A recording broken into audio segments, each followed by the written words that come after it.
Hello friends, कैसे हैं आप लोग। होप कि आप लोग अच्छे से प्रिपेयर कर रहे होंगे। ये मेरा यूट्यूब पे पहला चैनल है, पहला वीडियो है जो कि मेरे चैनल पे है। और आज हम बात करने वाले हैं कि आप किसी भी एग्ज़ाम्स का प्रिपरेशन कैसे करें।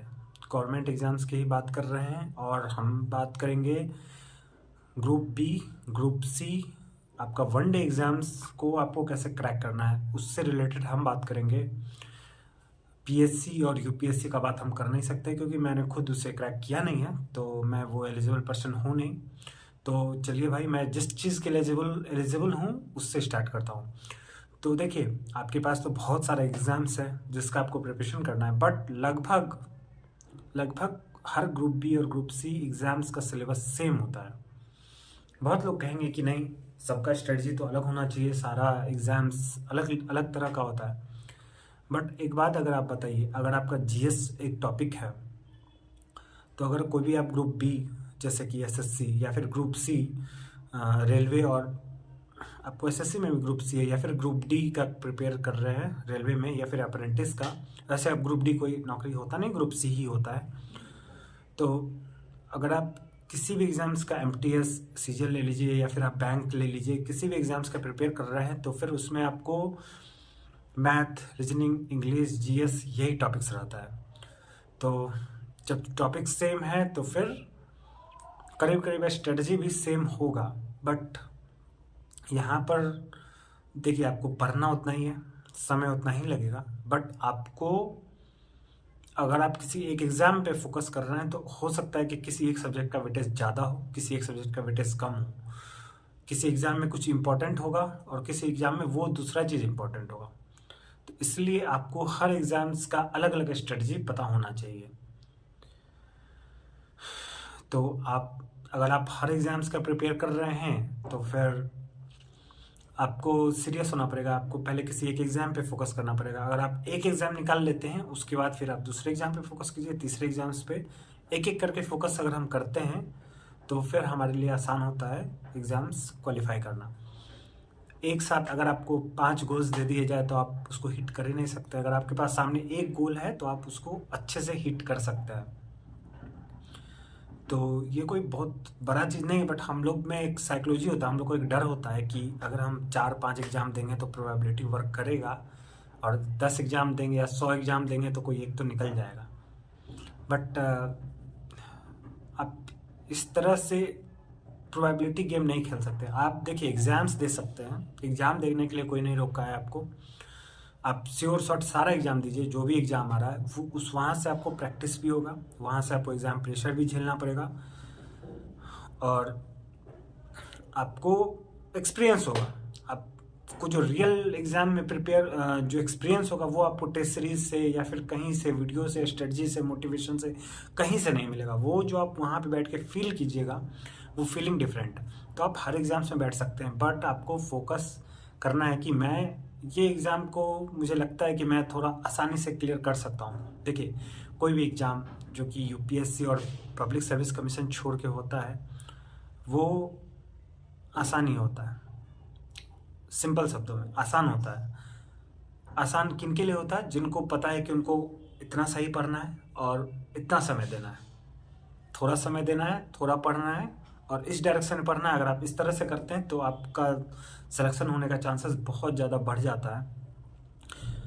और लेकिन अगर आप इस तरह से फोकस करते हैं कि मैं ये भी एग्ज़ाम दे देता हूँ, वो भी दे देता हूँ, उसका आया तो चलो आप उसका प्रिपेयर कर लिए, इसका आया तो इसका प्रिपेयर कर लिए, तो फिर भाई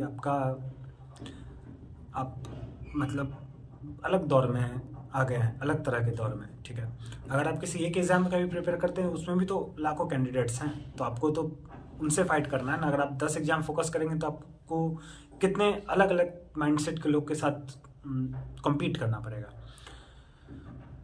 तो मेरे कहने का मतलब बस इतना ही था कि अगर आपको लगता है कि आप रेलवे एग्ज़ाम, आपका इंग्लिश उतना स्ट्रांग है नहीं, तो आप रेलवे एग्ज़ाम या फिर आप स्टेट में जो कलर का एग्ज़ाम आता है उस पर आप फोकस कीजिएगा। वहाँ पे इंग्लिश का वेटेज नहीं के बराबर या फिर कम होता है।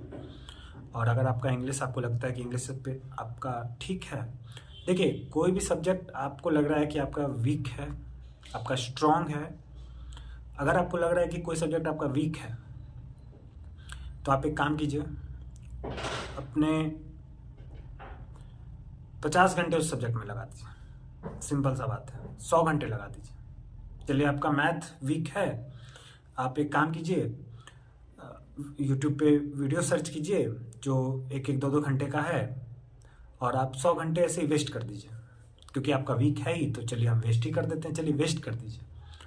अगर आप, या फिर आपको अगर लगता है कि नहीं वीडियो थोड़ा ज़्यादा हो जाता है, तो आप सबसे अच्छा तरीका, सबसे बेस्ट तरीका आपको हम बताते हैं। अगर आपका मैथ वीक है, क्योंकि मैथ अगर वीक है तो इसका मतलब आपका 10th तक का अच्छे से आप पढ़ाई नहीं किया, क्योंकि जो सिलेबस है ग्रुप बी सी का वो तो 10th लेवल तक का ही है। तो आपको उसके ऊपर का क्यों सोचना है, आपको 10th तक का सोचना है। अगर आपको लगता है आपका मैथ वीक है तो इसका मतलब ये नहीं कि आप दिमाग से कमज़ोर हैं, इसका मतलब ये है कि आप वो सब्जेक्ट पे समय दिए ही नहीं। तो बात करने के लिए बहुत सारा चीज़ है, ठीक है, बहुत सारा टॉपिक्स है। अगर एक ही वीडियो में सारा चीज़ बात करेंगे तो आपको लगेगा यार कितना सारा चीज़ है। तो एक एक करके हम धीरे धीरे डिस्कस करेंगे। और एग्ज़ाम्स है तो एक दिन में तो क्वालिफाई होगा नहीं, और बहुत ज़्यादा टाइम लगा रहे हैं तो उसमें भी ज़्यादा टेंशन होगा। तो आपको हर चीज़ के लिए एक बेसिक पता होना चाहिए कि मुझे इतना तो करना ही है, इसके बाद स्ट्रेटजी और ये और वो कुछ भी फॉलो करना है। तो चलिए एक इस पूरे लेक्चर में एक चीज़ आपको बता देते हैं। अगर आपका मैथ कमज़ोर है, एग्जाम्पल ले रहे हैं, और आपको 100 घंटे देना है, और आपको कोई यूट्यूब टीचर से पढ़ने का मन नहीं है, आप क्या कीजिए, क्लास 6 का मैथ उठाइए। क्लास 6 के मैथ में क्या रहेगा,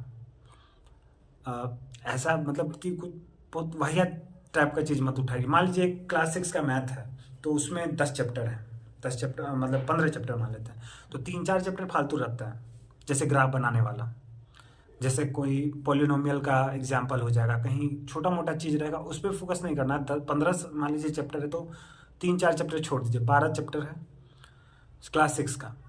अगर आपका मैथ वीक है तो क्लास 6 का मैथ उठाइए और एक कंसेप्ट पढ़िए। जैसे उसमें कंसेप्ट है, मान लीजिए 2x + 3y = 6, 3x + 4y = 7। अब आप इससे x और y निकालिए।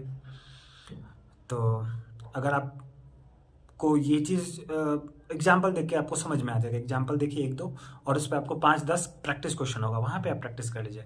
तो क्लास 6 का कीजिए, 7 का कीजिए, 8 का कीजिए। 100 घंटे आप लगा रहे हैं, आपको 6 से लेके 10 तक में जितना हो पाए, क्लास 6 का ही हो पाए तो 6 का ही कीजिए, ठीक है। आप एक टाइम फिक्स कर लिए कि हमको 100 घंटे देना है मैथ को, और आप 100 घंटे मैथ को दे दीजिए 6 से 8 तक का। मान लीजिए आप 6, 7, 8 ही कर पाते हैं, आप थोड़ा स्लो हैं। तो अगर आप ऐसे करते हैं तो आप देखिए, अगर 100 घंटे देने के बाद भी अगर आपको लगता है कि आपको दिक्कत है तो फिर आपको दिक्कत है, लेकिन आपको तो अंदर से हमेशा लगेगा कि आपको दिक्कत है। तो आप ये काम कर लीजिए, फिर आपको एक काम कीजिए, अभी एक टेस्ट लगा लीजिए मैथ का, और 100 दिन बाद फिर से एक मतलब 100 घंटे बाद फिर से किसी एप्लीकेशन पे आप टेस्ट दे दीजिए। आपको खुद पता चल जाएगा कि इम्प्रूवमेंट हो गया है। क्योंकि और तो भाई कोई तरीका ही नहीं है कि वीक को स्ट्रॉन्ग करने का। कोई टीचर आपको कितना भी पढ़ा दे, कुछ भी कर दे, दिमाग आपका इतना है तो आपको उतना ही लेना है और उसी पे बार बार प्रैक्टिस करना है, जिससे आपका नया कनेक्शन बन जाए उस क्वेश्चन के लिए। तो कोई एक वैरायटी है, अगर आप उस पर 5-10 क्वेश्चन प्रैक्टिस कर लिए क्लास 6, 7, 8 का, फिर आपको लगेगा, अगर आप ये करते हैं तो आपको लगेगा कि पढ़ना ही व्यर्थ है किसी टीचर से। 6 से 10 तक का ही मैथ 1 बार, 2 बार, 3 बार कर लो। एक बार करने के बाद तो दूसरे बार ऐसे भी आसान हो जाएगा। पहला बार में आप एक क्वेश्चन 5 बार कर रहे हैं तो अगले बार एक ही कीजिए उस टाइप वैरायटी में। आपको ज़रूरत ही महसूस नहीं होगा, आपका तो मैथ बहुत स्ट्रांग हो जाएगा। तो ये अगर आपको लग रहा है वीक है तो आप क्लास 6 से स्टार्ट कर रहे हैं, आप ग्रेजुएशन किए हुए हैं या 10th 12th किए हुए हैं, तो आपके लिए 6 का मैथ तो आसानी होगा लगभग। मतलब जो 6 क्लास के बच्चे 7 के बच्चे को लगेगा आपके सामने आसान होगा। तो आपको उस पर समय देना है। एक बार 100 घंटे दे के देखिए, फिर आप कमेंट कीजिए कि हम 100 घंटे दे दिए और मेरा तो भाई पहले 40 में 10 आता था, अब 40 में 12 ही आ रहा है। 40 में अगर आपको 25 से कम आए तब आप बताइएगा। तो ये हुआ एक स्ट्रेटजी कि अगर आपको मैथ सब्जेक्ट का एग्जाम्पल दे दिए, ऐसे ही हर सब्जेक्ट का एग्जाम्पल हो सकता है। तो अगर हम बहुत सारा चीज़ डिस्कस करेंगे एक ही साथ तो आपको लगेगा कि यार कितना सारा चीज़ है। तो सबसे मेन चीज़ ये है कि अगर आप, सबसे बढ़िया बात ये है, अगर आप गवर्नमेंट जॉब का प्रिपरेशन करते हैं तो आपको ज़्यादा पढ़ना नहीं है। अगर आप बी ग्रुप सी का करते हैं, अगर आप पीएससी यूपीएससी का करते हैं तो आपको समय देना पड़ेगा, नो डाउट। बट जो मीडियोकर स्टूडेंट है, जो हम लोग अपने तरह के हैं, मीडियोकर स्टूडेंट को भी हम डिफाइन करेंगे बाद में कि मीडियोकर स्टूडेंट कौन है, कौन टैलेंटेड हैं, कौन वीक हैं, उसका भी डिफिनेशन किया जा सकता है। बट जो मीडियोकर स्टूडेंट हैं, क्योंकि एक मीडियोकर स्टूडेंट को ही लगता है वो एग्ज़ाम क्वालिफाई कर सकता है।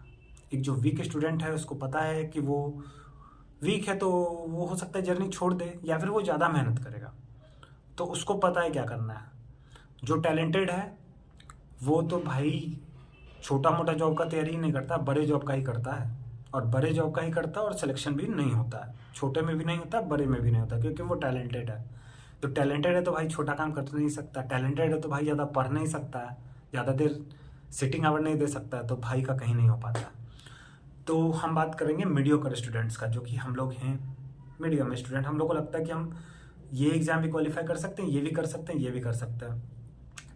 बट यूट्यूब या फिर किसी अदर सोशल मीडिया पे हम लोग को इस तरह से बताया, इस तरह से समझाया जाता है कि एग्ज़ाम्स बहुत टफ है, एग्ज़ाम्स के लिए आपको इतने घंटे इतना समय देना पड़ेगा।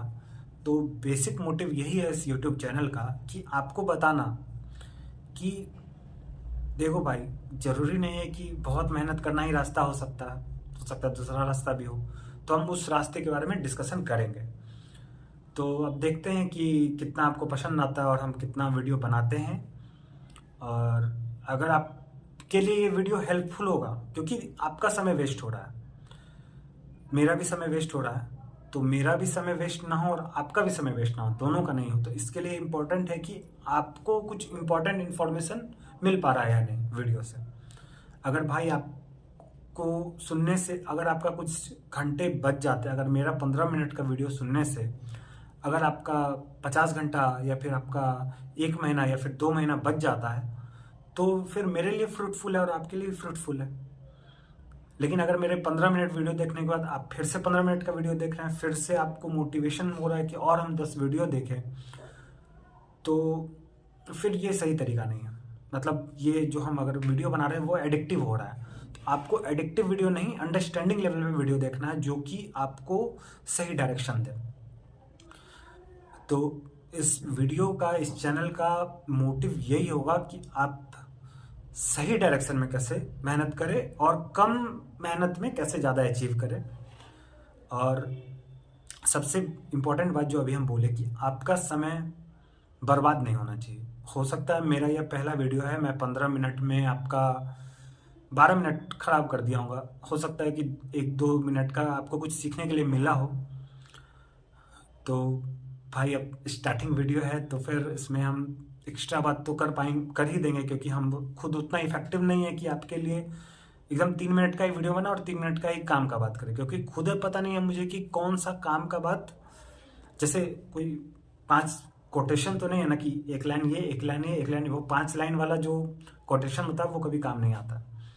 कोई भी चीज़ आपको सीखने के लिए उसका एक अंडरस्टैंडिंग डेवलप करना पड़ता है, तो उसमें थोड़ा सा टाइम लग जाता है, ठीक है।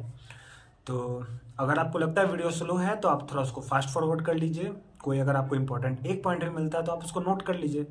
किसी एक स्टूडेंट को किसी एक पॉइंट भी अगर हेल्पफुल मिल गया तो भाई ये 15 मिनट तो सक्सेस हुआ ना। किसी एक लड़का का अगर 15 मिनट अगर वेस्ट हुआ, अगर किसी एक लड़का का 2 घंटा का मेहनत बच गया, तो फिर वो मेरे लिए बेनिफिट है और आपके लिए भी बेनिफिट है। Thank you. अब हम नेक्स्ट वीडियो बनाएंगे, अगले दिन अपलोड होगा तो वो आप देखिएगा। Thank you.